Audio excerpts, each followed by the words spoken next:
Selamat berjumpa kembali Bapak Ibu Saudara dalam Cahaya Kasih GKJ Prambanan. Kita akan merenungkan dari kitab 1 Korintus 12 ayat 4-7.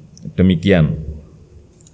Ada rupa-rupa karunia tetapi satu roh, dan ada rupa-rupa pelayanan tetapi satu Tuhan, dan ada berbagai-bagai perbuatan ajaib, tetapi Allah adalah satu yang mengerjakan semuanya dalam semua orang. Tetapi kepada tiap-tiap orang dikaruniakan penyataan roh untuk kepentingan bersama.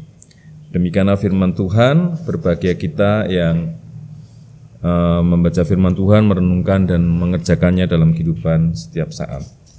Saudara-saudara, Bapak Ibu yang dikasihi Tuhan,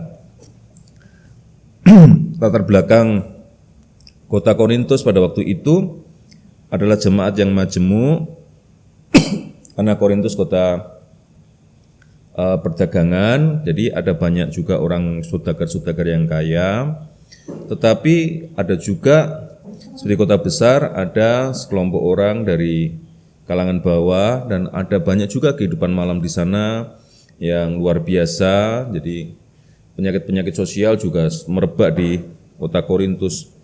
Selain itu juga karena dari perjumpaan dari banyak bangsa, perjumpaan dari banyak suku bangsa, banyak juga kepercayaan-kepercayaan yang berkembang di sana. Bahkan dari kitab Korintus ini kita tahu bahwa kota Korintus kekristenannya sendiri juga tidak tunggal. Jadi ada kekristenan dari Kefas, dari para rasul di Yerusalem yang cukup kuat, yang kemudian dikritik juga oleh Paulus. Kemudian ada alirannya Apolos, ada juga berkembang di sana cukup besar, dan juga ajaran-ajaran atau orang-orang yang mengikut ajaran Paulus. Jadi selain itu ada juga beberapa, karena dianut oleh banyak bangsa, bercampur juga dengan kepercayaan lokal yang tentu saja dibawa dari adat kebiasaan orang yang percaya pada Tuhan Yesus Kristus. Jadi kekristenan di sana cukup berkembang, tetapi perkembangannya juga dalam banyak model. Nah, yang menarik karena di sana kota perdagangan dan terbiasa dengan persaingan dagang, juga rupanya ada juga persaingan di dalam persekutuan itu. Nah, Bapak Ibu yang dikasihi Tuhan, salah satunya adalah mereka suka pamer tentang bahwa sebuah persekutuan ini lebih diberkati Tuhan daripada persekutuan lain. Jadi ada banyak orang pamer semacam kesaktian ikut Tuhan gitu, dalam bahasa roh, dalam mujizat-mujizat dan sebagainya. Jadi kekristenan yang berkembang di sana adalah beberapa berkembang dalam aliran-aliran itu ya. Jadi kekristenan yang diberkati Tuhan adalah kekristenan yang sanggup berbahasa roh hebat, yang sanggup melakukan banyak mujizat. Jadi teman saya sempat mengatakan kekristenan di Korintus itu ada kekristenan model sulap, jadi mengandalkan mujizat-mujizat sulap, model sulap seperti itu, dari tidak bisa menjadi tidak bisa, dari tidak mungkin menjadi mungkin gitu ya. Jadi sifatnya seperti itu. Nah, Paulus hadir di tengah-tengah situ untuk mencoba menengahi perebutan pengaruh yang ada di sana. Nah, di dalam apa yang dikatakan Paulus sangat mengatakan dengan tegas bahwa Paulus tidak menyangkal adanya model-model kekristenan seperti itu sebagai sesuatu yang salah, tetapi Paulus juga mengkritikinya bahwa berbagai perbuatan-perbuatan ajaib, berbagai rupa-rupa pelayanan, berbagai karunia-karunia itu baik untuk dipakai dalam kepentingan bersama. Dan itu yang dikatakan oleh Paulus sebagai roh kepentingan bersama pada ayat 7. Jadi cirinya adalah roh Tuhan itu bukan roh yang memecah-mecah orang berdasarkan perbedaan karunia-karunia dan kemampuan, tetapi justru dari kemampuan-kemampuan itu dipakai untuk hidup bersama.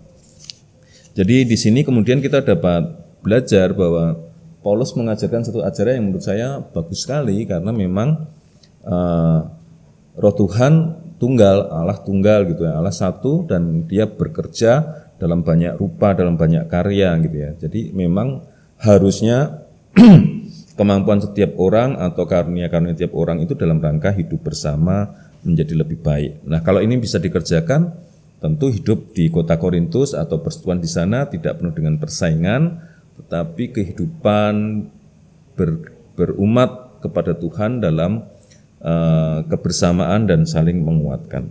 Nah, Bapak Ibu yang dikasihi Tuhan, menurut saya ini pelajaran yang penting, kesadaran bahwa hidup kita adalah dalam rangka hidup bersama yang lebih baik. Nah, bagaimana dalam konteks kita sekarang kalau kita belajar dari kitab Korintus ini? Bapak Ibu yang dikasihi Tuhan, saya diskusi dengan salah satu teman pendeta Mas Simon Rahmati, dia seorang dosen di STT Jakarta, doktoral, dan dia belajar tentang spiritualitas. Dan kemarin dalam diskusi itu salah satu yang dia katakan dari Mas Simon Rahmati adalah bahwa di dalam masa sekarang ini ada namanya kekuatan kegelapan yang kita tidak sadari dan hinggap bersama-sama dengan kita semua. Saya sempat merenungkan ini lebih dalam. Ketika itu kami baru diskusi tentang metadogmatika. Ini istilah baru yang saya ciptakan, metadogmatika. Ketika diskusi itu kami melihat apakah ada sisi-sisi gelap dalam ajaran-ajaran kekristenan pada masa sekarang gitu ya. Jadi memang sifatnya agak berat pada titik itu. Tetapi kemudian saya menariknya, saya sederhanakan, apa sih sebenarnya yang menjadi dosa-dosa yang atau energi-energi atau kekuatan-kekuatan atau kuasa-kuasa di sekitar kita yang gelap, yang tidak seturut dengan kehendak Tuhan, yang tidak kita sadari. Nah, Bapak Ibu yang dikasihi Tuhan, salah satunya yang kemudian kami temukan atau saya temukan, kita temukan adalah bahwa kita mempunyai sisi gelap ini Bapak ya, Bapak Ibu Saudara. Jadi pada masa sekarang ini seakan-akan kita mulai diarahkan kepada satu aliran besar yang begitu kuat, yang kemudian mulai menyisikan aliran lain atau model hidup yang lain ya. Yang kita tidak sadari adalah umpamanya dalam bidang sekolah ya. Jadi seakan-akan sekolah itu linier ya, menjadi sebuah sarana hidup atau sebuah ukuran tertentu. Manusia Indonesia itu dianggap manusia yang utuh itu kalau mengikuti sebuah model tertentu ya, semacam aliran tertentu. Contohnya sekolah ya, playgroup, TK, SD, SMP, SMA, kuliah, kerja, dapat uang, hidup, cari jabatan, kemudian berkuasa, mati gitu ya. Seakan-akan ini aliran yang lumrah dan harus diikuti banyak orang gitu ya. Jadi aliran ini sebenarnya juga enggak gitu ya. Hidup kan tidak linear seperti itu ya. Zamannya Bung Karno, tidak semua orang kuliah juga bisa hidup. Di negara-negara lain, orang hanya yang kuliah itu hanya orang yang ingin penelitian, orang yang tertarik pada bidang-bidang tertentu ya. Nah, di Indonesia ini seakan-akan kita digiring ke situ. Dan ini juga dikuatkan oleh industri sekolah ya. Jadi sekolah itu semacam pabrik tertentu yang memproduksi barang-barang atau orang-orang dalam kapasitas-kapasitas tertentu. Ini tidak salah sepenuhnya, tetapi kalau itu menjadi salah satu aturan orang harus seperti itu, muncul penderitaan. Dan kalau dihitung kos kita atau materi kita atau sumber daya kita itu kadang-kadang ditarik pada satu alur itu. Dan akhirnya kalau orang tidak mengikuti itu seakan-akan orang itu tidak berhasil ya. Padahal banyak juga di kalangan teman-teman kita yang lain yang tidak kuliah bisa menjadi pengusaha, bisa menjadi pedagang yang cukup bagus. Bob Sadino itu enggak kuliah bisa punya perusahaan yang hebat gitu ya. Jadi sebenarnya ada banyak sih aliran-aliran lain yang menjadikan orang hidup ya. Jadi tidak harus hidup dalam sebuah aliran logika tertentu saja. Nah, ini salah satu sisi gelap dari peradaban kita yang harus kita cermati hati-hati gitu ya. Teman-teman kita kaula muda sekarang juga banyak jadi YouTuber, tidak harus kuliah berhasil.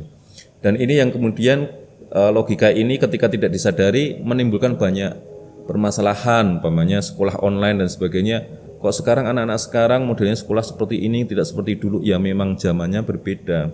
Kalau kita memakai model yang dulu, ya kita akan menderita karena seakan-akan harusnya seperti model yang kita pahami. Padahal ada banyak model orang mendapatkan pengetahuan dan pengalaman berilmu dalam banyak cara.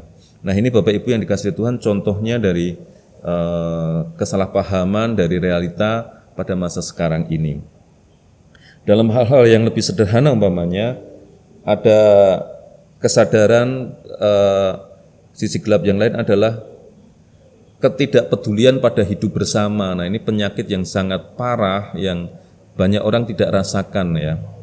Contohnya ya, ketidaksadaran akan hidup bersama dan berkelanjutan, hidup yang terus-menerus dan menjadi berkat bagi orang lain.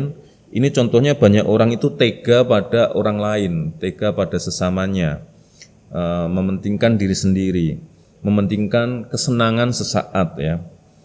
Hal ini bisa dilihat ketidakmampuan orang untuk antre ya, ketidakmampuan orang untuk menunggu orang lain mendapat giliran lebih dahulu. Ini penyakit, ini sesuatu yang jahat gitu, karena orang merebut hak orang lain ya.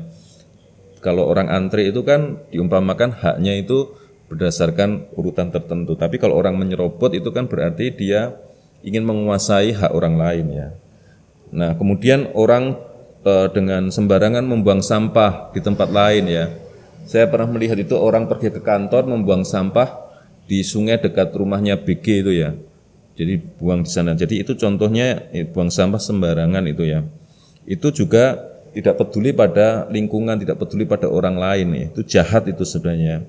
Kemudian orang tega korupsi ya, maling uang kita sendiri kan. Orang korupsi itu kan maling harta bangsa sendiri, itu kan jahat, itu pengkhianat bagi bangsa kita, pengkhianat bagi hidup bersama. Dan orang merasa berkuasa, ingin berkuasa atas orang lain. Jadi hal-hal yang jahat seperti itu berkembang pada kehidupan kita. Nah, ini sisi-sisi gelap atau dosa-dosa pada masa sekarang yang harusnya kita perhatikan dan mulai kita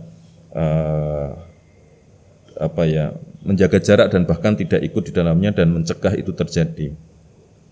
Jadi Bapak Ibu yang dikasihi Tuhan, roh ketidakmampuan hidup bersama ini roh yang harusnya kita hindari dalam kelanjutan hidup selanjutnya. Jadi kita harus mengembangkan roh hidup bersama yang harus kita kembangkan dalam hidup setiap hari ya. Bagaimana perbuatanku berguna atau berdampak positif bagi hidup bersama. Bagaimana tingkah lakuku ini menghasilkan sesuatu bagi hidup bersama gitu. Dan itu rohnya Tuhan. Ya, kalau kita lihat alam semesta, ciptaan Tuhan itu kan seperti itu.